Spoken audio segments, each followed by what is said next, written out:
LeBron James nakafocus daw siya sa gold medal, hindi sa stats sa Olympics. Los Angeles Lakers may bago ng super team. Yan ang pag-uusapan natin ngayon mga tropa.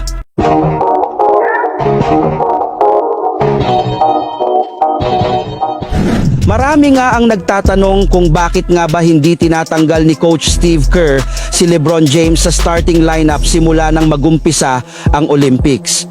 Well, ayun nga po sa naging pahayag nito, dahil nga sa sobrang galing, sobrang taas ng IQ ni LeBron, samahan mo pa ng laki at lakas ng katawan nito, kaya nga po niyang mag-adjust agad at mag-adapt sa lahat ng klaseng game plan na kanilang ginagawa.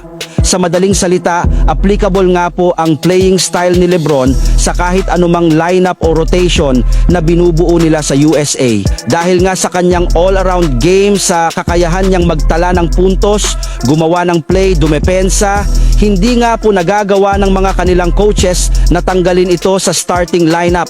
Wala nga po ni isamang coach sa liga at maging sa buong mundo ang hindi gagamitin si LeBron bilang starter.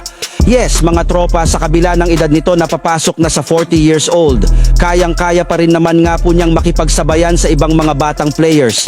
Isa pa, grabe rin naman nga po ang ipinapakitang leadership nito.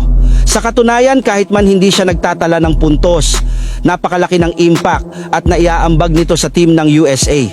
Ginawa rin naman nga po ng front office ng Utah Jazz ang lahat ng kanilang makakaya upang maitrade lamang si Lauri Markkanen ngayong off-season. Ay bigo pa rin naman nga po sila na maisakatuparan ito. May ilan na rin naman nga po kung saan ang mga teams ang sumubok sa pagkuha sa kanya sa isang trade, kagaya na lamang ng Los Angeles Lakers, Golden State Warriors at San Antonio Spurs.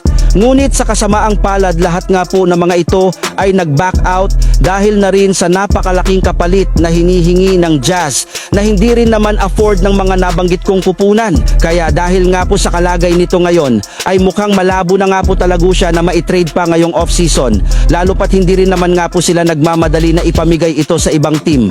Mismong si Danny Ainge na rin naman nga po nagsabi na kung sakasakali man nga po na wala talaga silang magawang trade kay Lauri Markkanen, ay papapirmahin na lang nga po nila ito ng bagong kontrata. Para nga po sa mga hindi nakakaalam mga tropa, 1 taon na lamang nga po ang natitira nito sa kanyang kasalukuyang kontrata na nagkakahalaga ng mahigit sa $18 million.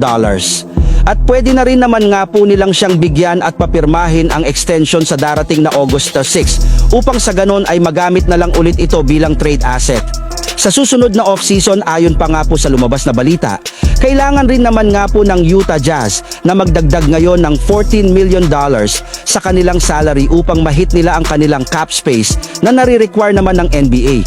Samantala, dito naman tayo sa ating sunod na pag-uusapan sa balitang mayroon na nga daw pong bagong super team, ang Los Angeles Lakers.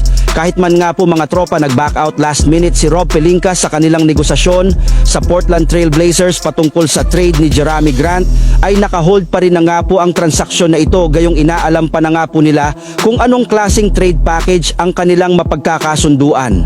Sa madaling salita, pwedeng-pwede pa rin naman nga po itong matuloy anumang oras sa mga susunod na araw ngayong off-season.